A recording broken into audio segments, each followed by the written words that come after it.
We're recording. Okay. Okay, so what we were talking about was... What was the question again? It was...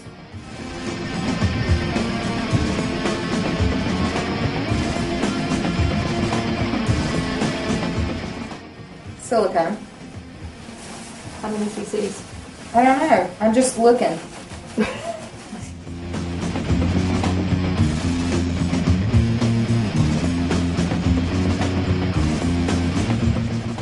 There's no government standards for bra sizes. Okay. And you would have thought after 8 years of Clinton that we would have had that.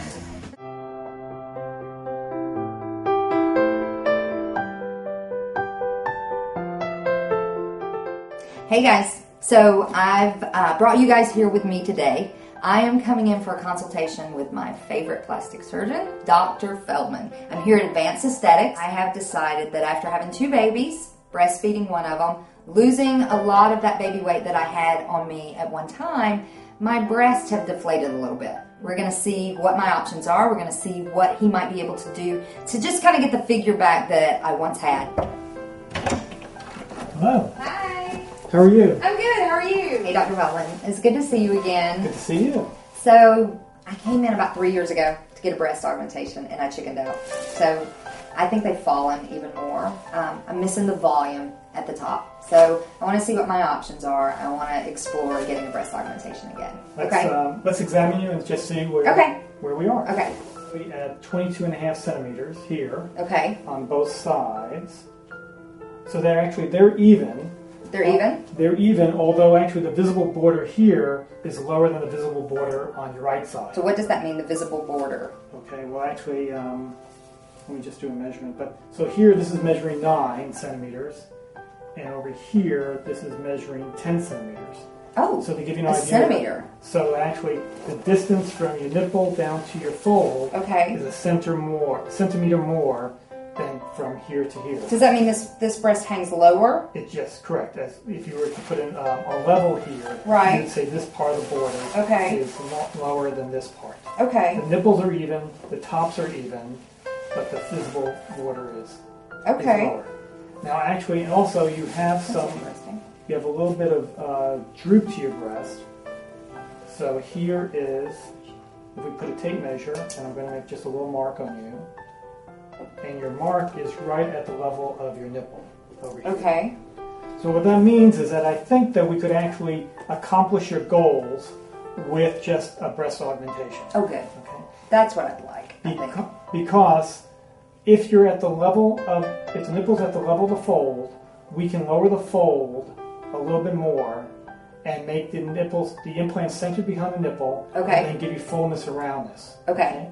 If your nipple was below the level of the fold, then we would be lowering the implant too much, and either your breast mount would end up too low on your chest wall, you wouldn't like it, or we start getting distortion on the bottom half of your breast mount. What are my options for implants? Because I've done some research, and what's better, saline or silicone? Well, they're both good choices. Okay. And they're both ruled by the FDA to be safe and effective. Okay.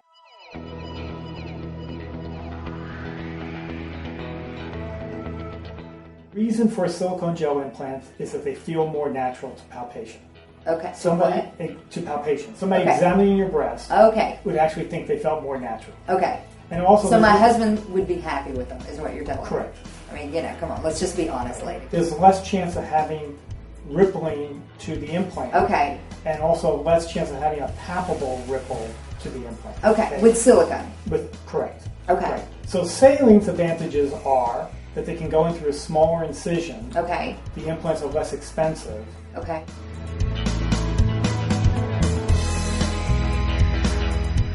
Say a smaller incision, like, are we talking like if I decided to do silicone because they look more natural and that's probably what my husband would like. Am I talking big scar? Am I talking little scar? How big is the scar? It's probably about 4.5 centimeters. Okay. So maybe like 1.5 inches. Okay. Where with a saline implant, maybe we can make it just a little bit above 1 inch. Oh, okay. So that is kind of a big difference. But we can place it in a strategic area where it's not that noticeable. Which ways do you put implants in? Because I've heard belly button, I've heard, through the nipple, I've heard through the armpit, I don't know if you could stick it through the ear. I have no idea. The predominant way is underneath the breast, in the fold. silicone gel implants because the new implants are actually more cohesive. Okay. The gel is thicker. It's a little bit more like a gummy bear rather than actually I've heard of that. like a jello or oozing. Right. It makes them a little less compressible, and it limits us on where we can put them through. But if I decided to go saline, then you could do it through. Then the other options are around the areola. Okay. We make a smiley face around the areola. Okay.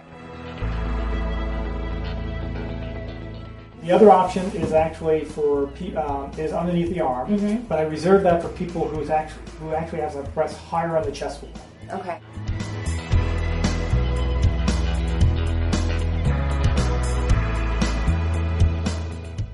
We virtually put all of them underneath the muscle.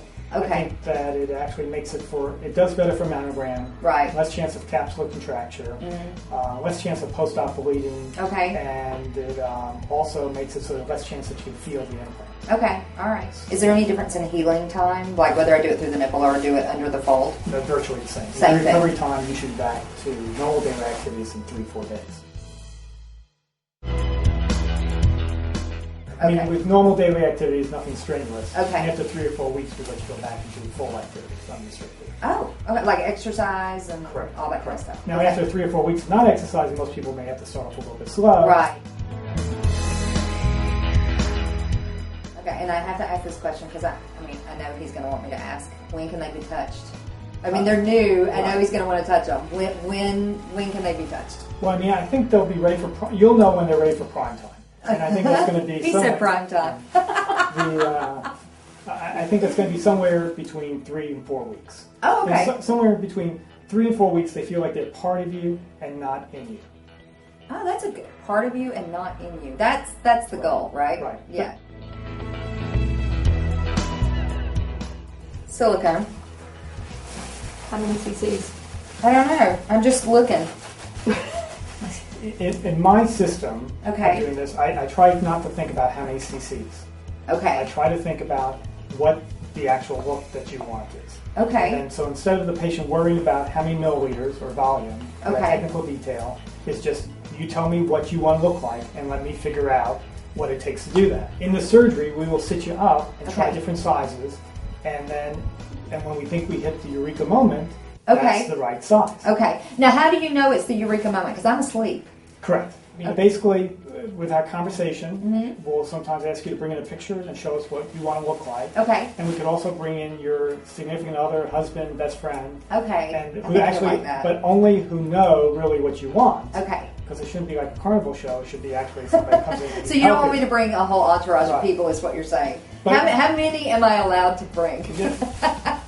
One in the surgery, but One? the main concept is actually to think about the shape that you want Okay. and size, but not the technical details. Okay. Because sometimes numbers become very powerful, and people get in their head that they want 400, but maybe 400 is not the right size. Right. So I really think I want to do this. So what is your final recommendation? What combination of things do you think I should do?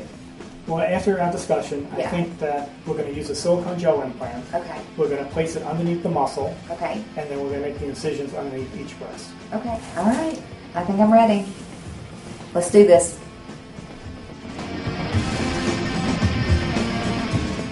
And I'm at that point where it's like, okay, let's just do it and get it over with. So I can be home and have my Percocet and my remote control.